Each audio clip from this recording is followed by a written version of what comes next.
ప్రపంచ కప్ గెలిచి దేశ ప్రతిష్టను పెంచిన తమకు తగిన గుర్తింపు దక్కలేదని కర్ణాటక ఖోఖో ఆటగాళ్లు ఇద్దరు వాపోయారు. కప్పు గెలిచి చరిత్ర సృష్టించిన ఆటగాళ్లకు పక్క రాష్ట్రం భారీ రివార్డుతో పాటు ప్రభుత్వ ఉద్యోగం ఆఫర్ చేసిందని గుర్తు చేశారు. తమకు మాత్రం ప్రభుత్వం 5 లక్షలు నజరానాతో సరిపెట్టిందని వాపోయారు. కర్ణాటక సీఎం సిద్ధరామయ్య ప్రకటించిన బహుమతిని తిరస్కరిస్తున్నట్లు ప్రకటించారు.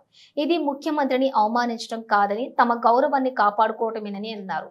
ఈ మేరకు ఇటీవల ఖోఖో ప్రపంచ కప్ గెలిచిన పురుషులు, మహిళల జట్టులోని కర్ణాటక ఆటగాళ్లు ఎంకే గౌతమ్, చైత్రబి పేర్కొన్నారు. ప్రభుత్వం బహుమతి ప్రకటనపై గౌతమ్ మాట్లాడుతూ తమ విజయాన్ని మరింత గౌరవంగా అంగీకరించాలని అన్నారు. మహారాష్ట్ర ఆటగాళ్లకు అక్కడి ప్రభుత్వం 2.25 కోట్లతో పాటు ప్రభుత్వ ఉద్యోగం ఇస్తామని ప్రకటించిందని చెప్పారు. కర్ణాటకలోని మాత్రం ఆ స్థాయి గౌరవం దక్కటం లేదని వాపోయారు. ఈ విషయంపై మరోసారి సమీక్షించి తగిన నిర్ణయం తీసుకోవాలని కర్ణాటక ప్రభుత్వానికి విజ్ఞప్తి చేశారు. మహిళల జట్టు సభ్యురాలు చైత్ర స్పందిస్తూ తాము కూడా ప్రపంచ కప్ గెలిచిన ఆటగాళ్లమే అయినా ఇతర క్రీడా జట్లకు లభించే గౌరవం దక్కడం లేదని వాపోయారు. 5 లక్షల చొప్పున బహుమతితో క్రీడను కొనసాగించడం ఎలా అని ఆమె ప్రశ్నించారు.